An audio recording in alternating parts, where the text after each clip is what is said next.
దీవెనలందించండి, నోచిన నోములు పండించే నా తోడును పంపించండి.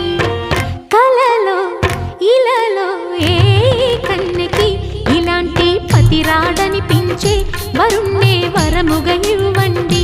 కని విని ఎరుగని వేడుకతో వివాహం జరిపించాలండి.